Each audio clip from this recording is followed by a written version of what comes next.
Ассалаумағалейкум, құрметті мырзалар мен ханымдар. Мен қазір сіздерге Beauty Life компаниясының қазақ тіліндегі маркетинг планын түсіндіріп беремін. Beauty Life деген сөз әдемі өмір деген сөз мағынасы. Яғни әдемі өмір сүретін компанияға келдік. Бұл компания бірінші февраль күні осы жылы 2024 жылы Россия мемлекетіне заңды түрде енді. Ал енді компаниямыздағы ерекшеліктерді айтып өтейін. Басқа компанияларға қарағанда, мысалы, осы уақытқа шейін біз жай продукция сататын компанияларда жұмыс істедік, және инвестициялық компанияларда жұмыс істедік. Инвестициялық компанияда жұмыс істеген адамның бәрі күйді, себебі мынанша ақша саласын, мынанша ақша аласын деп, ол ақшаны көп адамдар алмай күйіп қалған жағдайы бар. Сондықтан қазір көп адамдар сетевой компанияға келуге бата алмайды, қорқады, және күйіп қалам деп ойлайды. Ал егерде инвестиция туралы айтатын болсаңыз, инвестицияны төбелей қорқады ол. Инвестиция деген сөздің өзінен қорқатын болған. Ал енді қазір сол бұрынғы қорқыныштардың бәрін қуанышқа айландыратын осындай Beauty Life компаниясы өмірімізге келді. Бұл бізде инвестициялық және товары бар, инвестициялық және товары бар компания. Бұл осы уақытқа шейін біздің өмірімізде бұндай нәрсе болмаған. Товарын компания болады, яки инвестициялық компания болады. Енді қазір бұл Beauty Life компаниясының екі түрлі товары бар. Оның біреуі емдік маска, ал екіншісі емдік гель. Бұл екеуі жай ғана барлық жерде сатылатын зат емес. Бұл Хелена Рубинштейн деген атақты Францияның бренді. Осы маска мен осы гель сол Хелена Рубинштейн деген брендтің товары. Ал енді бұл товар қай жерден шығады? Бұл товар әрине Қытайдан шығады. Өздеріңіз білесіздер, бүкіл дүние жүзінің брендтерінің барлығы Қытай мемлекетінен шығады. Енді бұл жерде Beauty Life компаниясының маркетингі өте керемет. Осы уақытқа шейін, мысалы 25 жылдан бері сетевой компанияларда жұмыс істеп жүрсек, небір маркетингтерді көрдік. Ал енді бұндай маркетингті осы уақытқа шейін көрмегенбіз. Ақша саласыз, ол ақшаңызды компания кемінде 2 есе, 3 есе, 3,5 есе сіздің салған неңізге ақшаңызға байланысты көбейтіп береді. Және де товар аласыз, өнім аласыз берген ақшаңызға. Және одан апта сайын компанияның товар оборотының 18%-ын бүкіл компанияға кірген партнерларға бөліп беріп отырады. Бұл пассив доход. Енді бұл жерде біздің компаниямызда завод өзімізде. Сол заводтан Хелена Рубинштейн өнімі шығады.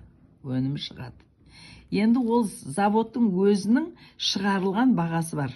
Өнімнің бағасы. Өз өнімнің соған кеткен затраттарын есептегенде, осы өнім мысал үшін 1000 сомға 1000 рубльге шығады деп есептейміз. Оны сізбен 10 000 рубльге сатып алып жатырмыз. Сонда мынау қанша есеге 1000 рубліміз 10 000 рубльге 10 есе көбейді. Енді завод не істейді компаниямыз? Осы 10 000 рубльді беріп жібермейді, бұны қайтадан өнімге салады. Қайтадан өнімге салғанда бұл жерде бір өнім емес 10 өнім болады. 10 өнімді 1000 теңгеден сатса, уже 100 000 теңге болады. 100 000 рубль болады. Міне 100 000 рубль болады. Осы компаниямыздың осы жасап атқан затты өз бағасында жасап, оны қымбат бағаға сатып, оны қайтадан зат шығарып, оны қайтадан қымбат бағаға сатқан, осы ортадан түскен пайда бар емес пе? Міне 1000 рубльді 100 000 рубльге айландырдық. Міне осыны маржиналдық табыс дейміз.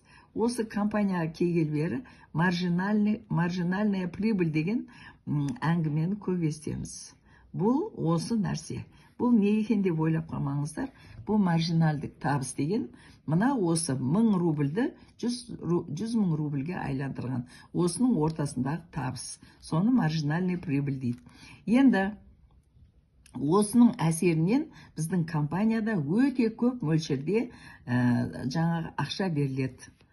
Ақша берілгенде компанияның 68% осы партнерларға беріледі. Табыстың 68% партнерларға беріледі.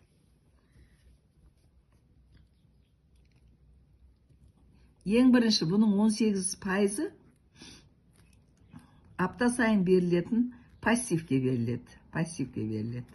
Ал енді 50% активный жұмыс істеп жатырған, жаңағы адам шақырып, жүгіріп жұмыс істеп жатқан партнерларға беріледі. Сонымен қысқасы 68% компания табысты партнерларға беріп отыр. Енді қалай кіреміз компанияға?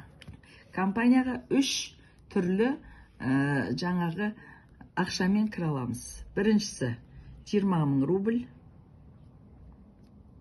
екіншісі 100 000 рубль, үшіншісі 200 000 рубль. Енді компанияның бірінші бізге істейтін жақсылығы осы ақшаларды көбейтіп, сізге осы ақшаға товар аласыз, өнім аласыз. 20 000-ға кірген адам өнім алады, 100 000-ға, 200 000-ға кірген адам өнім алады. Және осы ақшаңызды сізге кешбек ретінде сіздің бек-офисіңізға салып береді. Және оны көбейтіп салып береді. 20 000-ға кірген адамға 40 000, 2 есе көбейтіп салып береді. 100 000-ға кірген адамды 300 000, 3 есе қып салып береді, 300 000 рубль. 200 000-ға кірген адамды 700 000 рубль қылып, 3,5 есе қып көбейтіп салып береді. Міне сіздің бүкіл алатын ақшаларыңыз, мысалы, пассив алатыныңыз бар, активный алатын бонустарыңыз бар, жұлдыздар үшін алатын бонустар бар. Солардың барлығы апта сайын осыдан, осы ақшаңыздан шегерілініп отырады. Осыдан кемейіп отырады. Яғни 20 000 рубльге кірген адамға 1 доля береді. 1 доля береді. Ал енді 100 000-ға кірген адамға 5 доля береді, 200 000-ға кірген адам 10 доля береді. Міне 18%-ке товарооборотты көбейтіп, содан осы доля шығады. Енді құрметті ханымдар мен мырзалар, осы компаниядағы активный жүгіріп жүріп жұмыс істеп, адам жазып, адам тіркеп жүріп істеген адамдардың жетістіктерін, соларға берілетін бонустарды айтамын. Енді бұл жерде ең бірінші сіз адам шақырғаныңыз үшін реферальный бонус аласыз. Реферальный бонус. Ол адам шақырғаныңыз үшін. Міне мысал үшін мен Мария деген қызды шақырдым. Бұл менің адамым, Мария. Төбеде мен өзім тұрмын. Марияны шақырдым. Мария мысал үшін 200 000 рубльге кірді. Енді екінші жағыма мен Азиз деген жігітті шақырдым. Азиз 100 000 рубльға кірді. Міне, осы Мариядан 20% аламын. 200 000 20% 40 000 рубль. 40 000 рубль. Ал Азизден 20 000 рубль. Міне осы екеуі 60 000 рубль болды.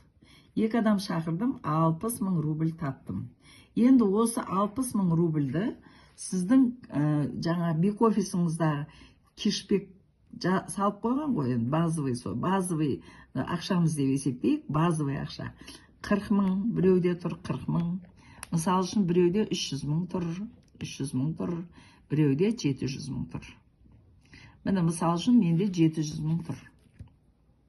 Енді осы 60 000 рубльді компания мына 700 000 рубльге апарып қосып қояды. Сонда менің кешбегімде 760 000 рубль болып тұрады. Міне сіз компанияда осы ақшаларыңыз таусылғанша үндемей отырып, ешкімді шақырмай пассивный доходтарыңызды ала бересіз. Ал енді активный болған адам осы мына тұрған базовый ақшаларды көбейте береді. Әрбір сіздің шақырған реферальный адамыңыз 10 адам болатын болса, мысалы үшін 10 адамнан 40 мыңнан түсетін болса, 400 мың рубль мына жерге түседі да, осы ақшаңыз көбейтіп тұрады. Сол ақшаңыз қашан азайғанға шейін компания сізге пассив доходтарды да беріп отыра береді. Пассив доходтарды да береді, актив доходтарды береді. Міне бұл реферальный бонус. Реферальный бонус дегеніміз 20%. 20%. Енді екінші структурадағы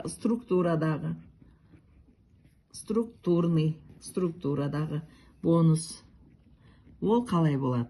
Ол мысалы үшін мына сіз тұрсыз, сіз адам шақырып атсыз. Бір адам келді, 2 адам келді, 3 адам келді, 10 адамы келді, мына адамның адамы келді. Мына жаққа да солай шақырып атсыз. Әрқайсысы әртүрлі суммада кірді. Міне мысалы үшін мынау 20 мың, мынау 100 мың, мынау 200 мың, мынау 200 мыңмен кірді. Дейік. Мынау 20 мың, 200 мың, 200 мыңмен кірді дейік. Сонда сізге осы мынау сіздің адамыңыз, ол адамның адамы болса да, осының бәрі сізге товарооборот болып есептелінеді. Міне мысалы үшін осы жағдайда 200, 400, 500, 520, бір жағыңызда 520 мың товарооборот, екінші жағыңызда 420 мың товарооборот болып тұр міне қазір. Енді тағы айта кететін жағдай, мына адамға да, мына астында тұрған өзінің адамы бола ма, өзінің адамы болмай ма, переливпен түскен адам бола ма, бәрі есептеліне береді. Мысалы үшін сізге мынау 520 мың болатын болса, мына адамға 100 мың, 200 мың, 200 мың, 500 мың товарооборот болып есептелінеді. Ал мына адамға 400 мың, мысалы астында 200 мыңнан 2 адам тұр. Енді міне осы жағдайда, енді сіз мына осы әрбір астыңызға түскен адамдардың әрқайсынан сізге 0,1% ақша түсіп тұрады. Бұл күнделікті түседі, күнделікті бұны шығарбасаңыз болады. Мына 20 мыңға кірген адамнан 20 сом түседі, 20 рубль түседі, 100 мыңнан 100 рубль, 200 мыңнан 200 рубль, 200 мыңнан 200 рубль осылай түсе береді. Значит, мына жақта сізде қазір 200, 500, 520 рубліңіз бар. Осын шығарбасаңыз болады. Оны 5-ке көбейтсеңіз теңгеде шығады. Мына жерде, мысалы 420 рубліңіз бар. Оны 5-ке көбейтсеңіз теңгеде шығады. Оны әр күнде осы 0,1% күнделікті шығарып отырсаңыз болады. Ол сіздікі. Енді мынаған да тап солай. Астына бір адам түссе де, мынаған 0,1%, соның товарооборотынан 0,1% түседі. Енді бұл екінші бонусымыз. Енді үшінші керемет матчин бонус деген бонусымыз бар. Матчин бонус деген өзіңіздің шақырған адамдарыңыздан түсетін бонус. Өзіңіз қанша адам шақырдыңыз, сол адамдардан түсетін ақша. Мысалы үшін менде 10 өзім шақырған личник, 10 личнигім бар, мысалы үшін. Өзімнің жеке шақырған адамдарым. Енді бұл жерде матчин бонус 50%. Өзіңіздің шақырған адамдарыңыздан, өзіңіздің шақырған адамдарыңыздан 50% аласыз. Ал енді бұл адамдарынан екінші қатардан 10-шы қатарға дейін 10% аласыз, 10% аласыз. Мені өте керемет, басқа ешқандай компанияда жоқ матчин бонус ала аласыз. Енді мысалы,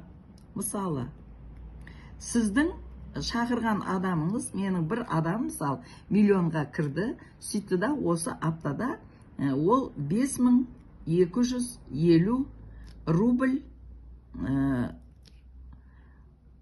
пассив доход алды. Мысалы, пассив доход алды. Осы аптада. Міне осы 5250 рубльдің жартысы 50%. 50%. Ол, значит, 2625 рублі мен алам. мен аламын. Міне. 5250 рубль бір аптада мына адам алды. Соның 50%-ын мен шақырғаным үшін мен алам. Енді осы адамның адамы, мысалы үшін 1 миллионға кіріп, ол да 5250 рубль алды. Содан мен 10% алам.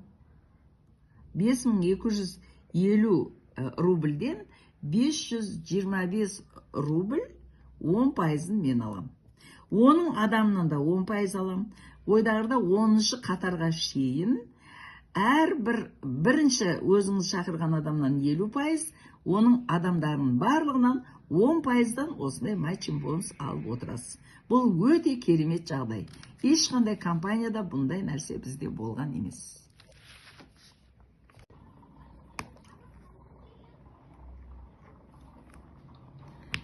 Құрметті ханымдар мен мырзалар, ендігі компаниямыздың ең бір жақсы адамдардың барлығын қуантатын жері статустар.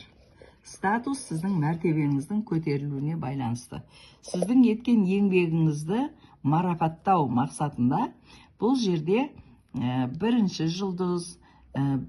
жұлдызды директор, екінші жұлдызды директор, үшінші жұлдызды директор деп сол 9-шы, ең соңғы 9-шы жұлдызды директор соған деуір сізді марапаттап, сізге атақ беріп отырады.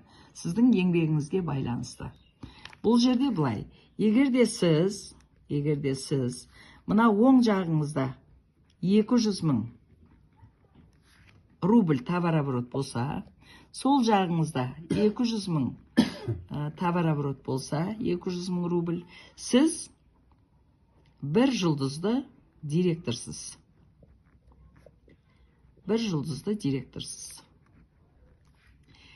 Бұл жұлдызыңызға әр числоның бірі күні 17.500 теңге ақша беріп отырылады. Енді екінші, мына жағыңызда 600 000 товарооборот. Мына 200 000-ды қосқанда 400 000 қосылса 600 000 болады. Мына жағыңызда 600 000 товарооборот болса, сіз 2 жұлдызды директор боласыз. Онда сізге берілетін ақша 40 000 теңге.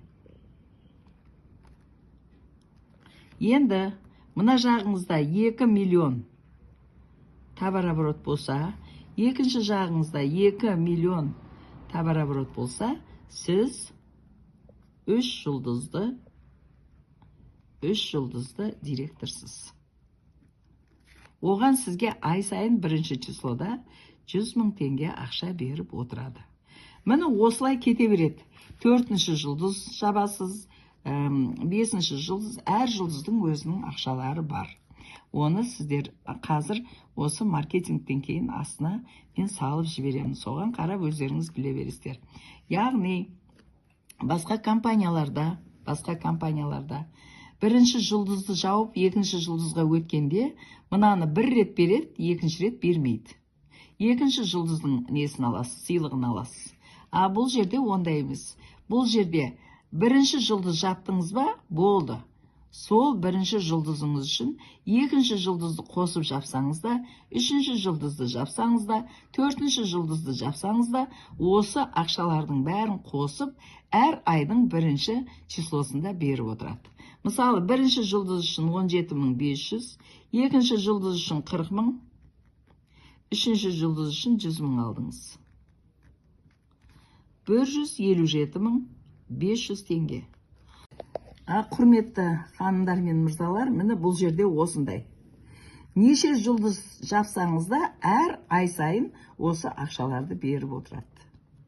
Енді қазір осы видеолардан кейін сіздерге қанша суммамен кірсе не алады, 20 000 рубльге кірген не алады, 100 000 рубльге кірген не алады, 200 000 рубльге кірген не алады, соның тәртібі бар. Сол тәртібін осы видеоның соңына салып жібереміз. Әр қайсыларыңызға жетістік тілейміз. Өте керемет компания, өмірі көрмеген ақшаларды алып жатырмыз. Барлықтарыңызға бұйырсын.